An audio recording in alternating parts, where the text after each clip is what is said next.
अस्सलामुअलैकुम, welcome to my channel Mehreen scary stories 0.1। कैसे हैं आप? उम्मीद करती हूँ कि आप खैरियत से होंगे। अल्लाह ताला आपको हमेशा खुश व आबाद रखे, ज़िंदगी में कभी किसी का भी मोहताज ना करे। चैनल पर न्यू है तो सब्सक्राइब करके बेल नोटिफिकेशन को ऑन कर दें ताकि आपको मिलती रहें तमाम चैनल अपडेट्स। और कमेंट में अपना और शहर का नाम ज़रूर लिखें, अगली स्टोरी में मैं आपका नाम मेंशन करूँगी। तो आइए कहानी को शुरू करते हैं। मैं पिछले 3 साल से सऊदीया में हूँ, लेकिन 1.5 साल से मैं कोई काम नहीं कर रहा, बस यहाँ रह रहा हूँ इस कमरे में जो 1.5 साल पहले मैंने बुक किया था। और मैंने इसका 5 महीने का एडवांस भी दिया था। जिसको एडवांस दिया था वो एक अरबी है। मेरे रूम के साथ एक प्लांट स्टोर है। ये एक सहरा है, यहाँ पर कोई घर वगैरह नहीं है। इस पूरे इलाके में बस ये एक ही प्लांट स्टोर है। मेरे रूम के लेफ्ट साइड पर किसी बहुत अमीर अरबी का घर है। इस पूरे इलाके में बस एक वो घर है, मेरा रूम और प्लांट स्टोर है। 1.5 साल पहले जब मैं यहाँ पर शिफ्ट हुआ तो मैंने यहाँ पर एक चीज़ एक्सपीरियंस की।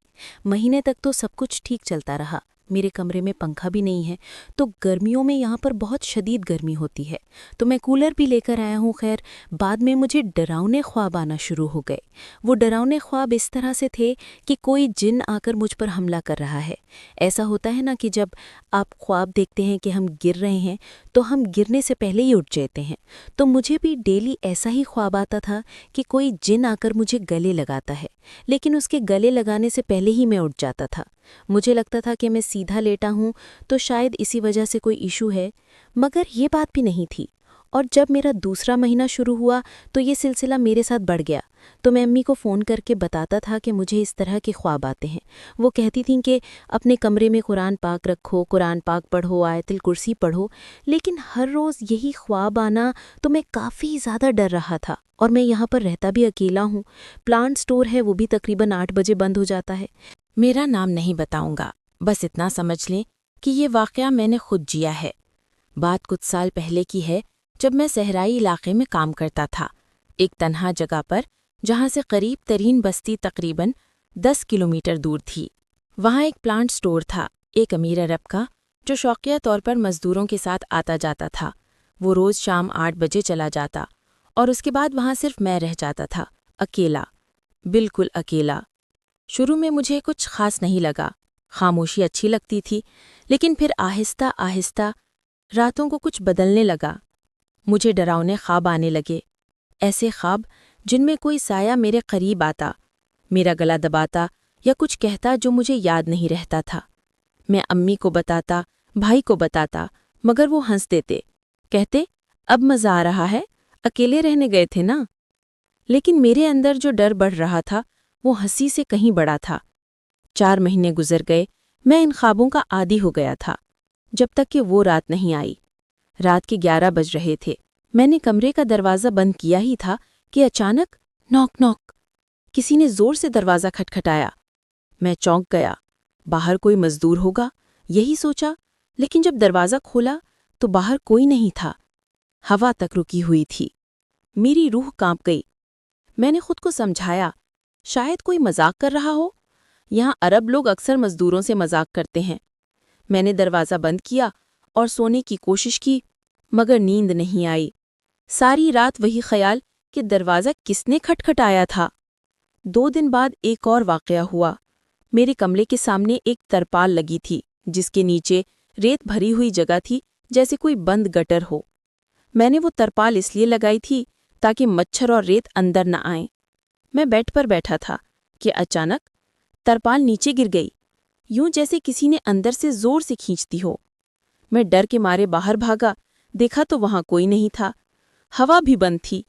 मैंने दोबारा तरपाल बांध दी, खुद को तसल्ली दी, हवा का झोंका होगा, लेकिन दिल नहीं मान रहा था। 8 दिन बाद तीसरा वाक़या हुआ। रात के 3 बजे मैं वॉशरूम गया। उसकी एक खिड़की है जो प्लांट स्टोर की सिमत खुलती है।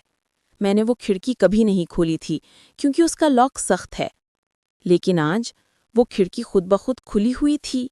मैं रुका, मेरा दिल तेजी से धड़कने लगा और अगले ही लम्हे खिड़की के पार एक रोशनी तेजी से गुजरी, जैसे कोई चमकदार चीज हवा में तैर गई हो मेरी आंखों के सामने।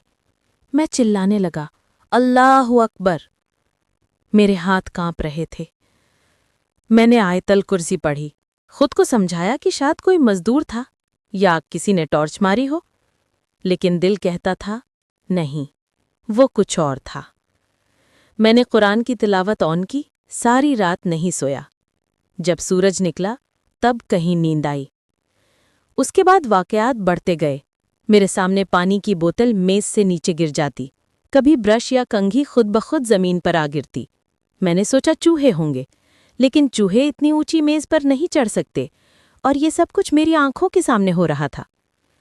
پھر ایک رات خواب میں ایک آدمی آیا، سفید کفن پہنے، چہرے پر انگاروں کے نشان۔ اس نے میرا ہاتھ پکڑا اور بولا، مجھے بچاؤ۔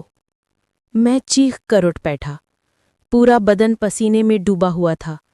گھڑی دیکھی، رات کے 4 بجے تھے۔ میں دوست کو کال کرنا چاہتا تھا مگر ہاتھ کانپ رہے تھے۔ فون اٹھایا، وہ سو رہا تھا۔ میں باہر بھی نہیں جا سکتا تھا، صحرائی اندھیرا، گاڑیاں بند، خاموشی۔ میں نے قرآن کی تلاوت لگا دی۔ صبح کی اذان کے ساتھ ہی آنکھ لگی۔ پھر اگلی رات وہی خواب، وہی کفن پوش آدمی، مگر اس بار اس کا چہرہ اور قریب تھا۔ وہ بولا، تم نہیں سمجھتے، مجھے زمین کے نیچے سے نکالو۔ اب میرا خوف پاگل پن میں بدل رہا تھا۔ میں نے بھائیوں کو فون کیا۔ انہوں نے ہنس کر کہا، نماز پڑھا کرو، وہم ہے تمہارا۔ لیکن میں 5 وقت کا نمازی تھا، یہ کوئی وہم نہیں تھا۔ اور پھر ایک رات میں بیدار ہوا تو وہ آدمی میرے سامنے حقیقت میں بیٹھا تھا، قد اونچا، چہرہ اندھیرے میں چھپا، اور جیسے جیسے میں دیکھتا گیا اس کے چہرے پر وہی انگارے جلنے لگے۔ میں نے چیخنے کی ہمت بھی نہیں کی، فون بیڈ پر چھوڑا اور باہر بھاگ گیا۔ رات کے اندھیرے میں وہاں کوئی روشنی نہیں، کوئی انسان نہیں۔ 2 گھنٹے میں باہر بیٹھا رہا، بس آیت الکرسی پڑھتا رہا، لرزتا رہا۔ جب ہمت ہوئی تو اندر گیا، فون اٹھایا، دوست کو کال کی۔ اس نے کہا، کسی عالم کے پاس جاؤ، فوراً۔ میں نے کہا، یہ خواب نہیں، وہ آدمی حقیقت میں آیا تھا۔ میں نے اپنے چاچو کو فون کیا، وہ ایک عالم ہے۔